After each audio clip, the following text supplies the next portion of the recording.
नमस्कार मित्रांनो, आज आपण पाहणार आहोत भारतीय डाक सेवा जी आहे आपल्यामध्ये पोस्ट खात्यामध्ये 44,000 जागा निघाल्या आहेत. तर त्याच्यामध्ये तुम्हाला कुठलीही परीक्षा न देता फक्त 10वीच्या मार्कावरती जॉब मिळणार आहे. ही सगळ्यात मोठी गोष्ट आहे, कारण कुठलीही तर परीक्षा नाही. तुम्हाला फक्त तुमचं ऍप्लिकेशन करायचं आहे. ऍप्लिकेशन करताना जी काही रजिस्ट्रेशन प्रोसेस आहे, ऍप्लिकेशन प्रोसेस आहे, हे सगळं आपण आज या व्हिडिओमध्ये पाहणार आहोत.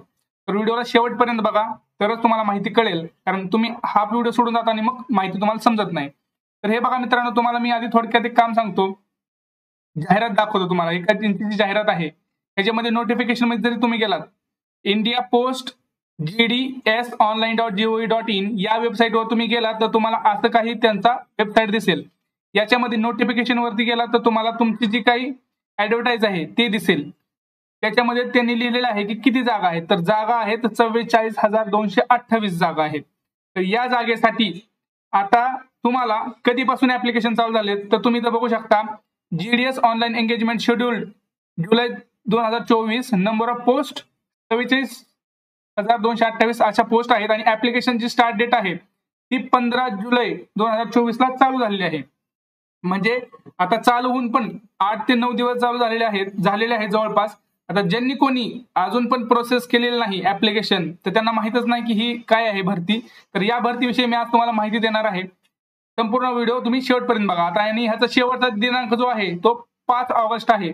म्हणजे अजून 10 दिवस. या 10 दिवसात ते सगळं काही तुम्हाला ऍप्लिकेशन करायचं आहे. तर हे बघा, तुम्हाला माहित नसेल या गोष्टी तर नोटिफिकेशनवर जा. तिथं नोटिफिकेशनवर तुम्हाला समजेल की कुठल्या राज्यात किती तुम्हाला हे दिलेले आहेत, जागा निघाल्या आहेत, ते तुम्ही बघू शकता.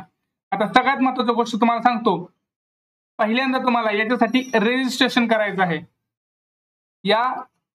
जर तुम्हाला इथं जर जॉब पाहिजे असेल पोस्ट ऑफिसमध्ये, पोस्ट बँकमध्ये, तर तुम्हाला पहिल्यांदा रजिस्ट्रेशन करायचं आहे. काय करायचं आहे? पहिल्यांदा रजिस्ट्रेशन. त्यासाठी रजिस्ट्रेशन प्रोसेस आहे.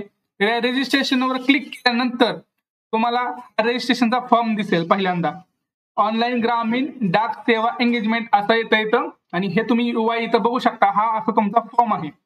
आता हा फॉर्म तुम्हाला भरायचा आहे पहिल्यांदा, कारण तुम्ही रजिस्ट्रेशन केल्याशिवाय लॉग इन करू शकणार नाही आणि लॉग इन केल्याशिवाय तुम्ही अप्लाय करू शकणार नाही. तर पहिल्यांदा रजिस्ट्रेशनची प्रोसेस आपण समजून घेऊया, कारण रजिस्ट्रेशनच सगळ्यात महत्वाचं आहे. इथं एकदा रजिस्ट्रेशन झालं की फक्त तुम्हाला अप्लाय करायचं आहे. तुमचा फोटो वगैरे काही टाकून आणि फक्त मार्क्स टाकून तुम्हाला करायचं आहे.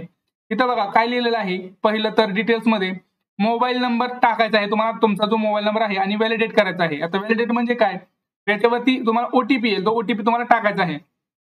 ईमेल टाकायचा आहे, ईमेल वरती पण ओटीपी येईल.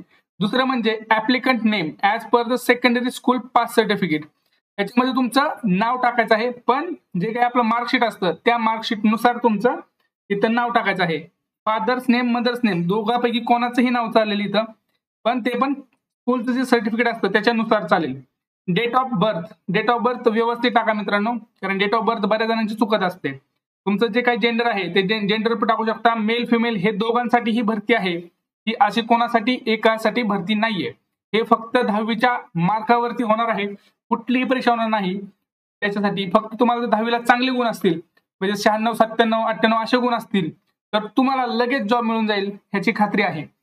पुढचं आहे कम्युनिटी म्हणजे काय? तर तुम्ही आता ओपन मध्ये आहात, ओबीसी मध्ये आहात, SC मध्ये आहात, ST मध्ये आहात, की ओपन मध्ये तुम्ही EWS घेत आहात, यासाठी तुम्हाला इथं सिलेक्शन करायचं आहे. आता तुमचं तुम्हाला माहिती आहे. आता circle in which secondary school pass म्हणजे काय? तर तुम्ही कुठल्या राज्यातून पास झालेला आहात हे टाकायचं आहे मित्रांनो. तर इथं मी महाराष्ट्राचा आहे तर मी महाराष्ट्र सिलेक्ट करेन ऑब्व्हियसली.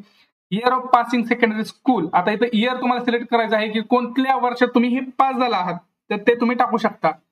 पुढचं आहे हे जे काही तुम्हाला इथं कॅप्चर दिसत आहे, तो इथं कॅप्चर टाकायचा आणि हे फॉर्म सबमिट करायचा. आता तुम्हाला हा जर कॅप्चर इथं कळत नसेल तर तुम्ही इथं रिफ्रेश बटन आहे, त्या रिफ्रेशच्या बटनवर जरी क्लिक केलं तरी तो कॅप्चर रिफ्रेश होऊन तुम्हाला नवीन कॅप्चर दिसला जातो, तर तो पण तुम्ही टाकू शकता.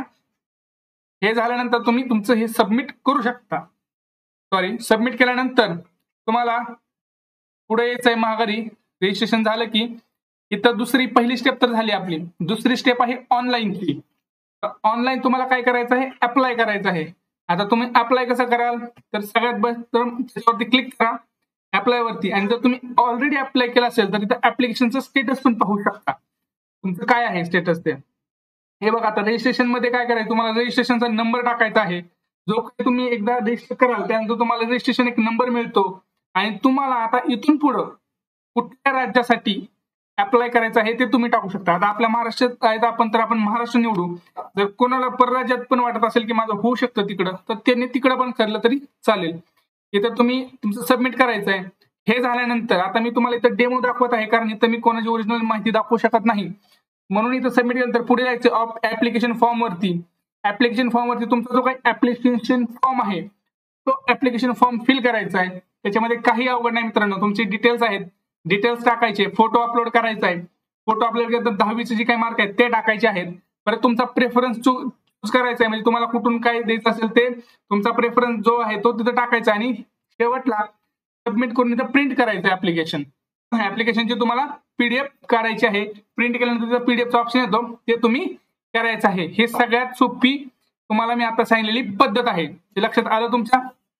आता पुढचं जे आहे हे फी पेमेंटचं आहे. तुम्ही ज्यावेळेस आता तुम्ही ऑनलाईन अप्लाय करता तर शेवटला तुम्हाला फी पण तुम्हाला द्यायची आहे.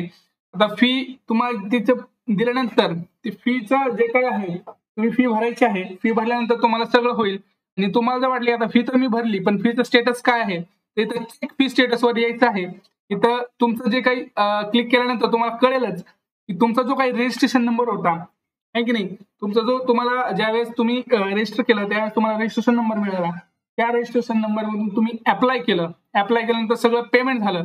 त्या पेमेंट नंतर तुम्हाला आता बघायचं की फी कशी आहे, माझी स्टेटस झाली की नाही झाली आहे. इथं रजिस्ट्रेशन नंबर टाकायचा आहे आणि इथं सबमिट करायचं आहे. सबमिट केल्यानंतर तुम्हाला कळेल की तुमची फी झाली आहे का नाही झाली आहे. या बाबतीत तुम्हाला सगळी खात्री इथे मिळून जाईल. हे झालं, लक्षात घ्या तुम्ही.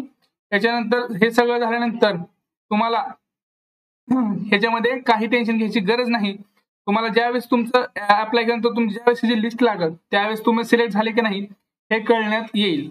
या व्हिडिओमध्ये जर तुम्हाला अजून काही शंका असतील तर व्हिडिओच्या कमेंट सेक्शन मध्ये नक्की सांगा. कोणाला काही प्रॉब्लेम येत असतील अप्लाय करताना तर ते सांगा, कारण मी कमेंट सेक्शन मध्ये उत्तर देऊ शकतो. इथं ऑनलाईन फॉर्म भरताना मी दाखवलं तर त्याची माहिती दाखवली जाते जी की चुकीचं आहे.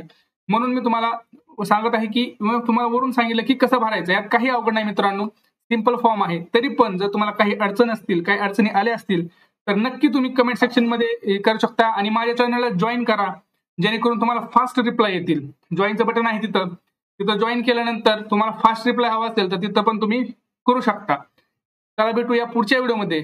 तोपर्यंत जय महाराष्ट्र.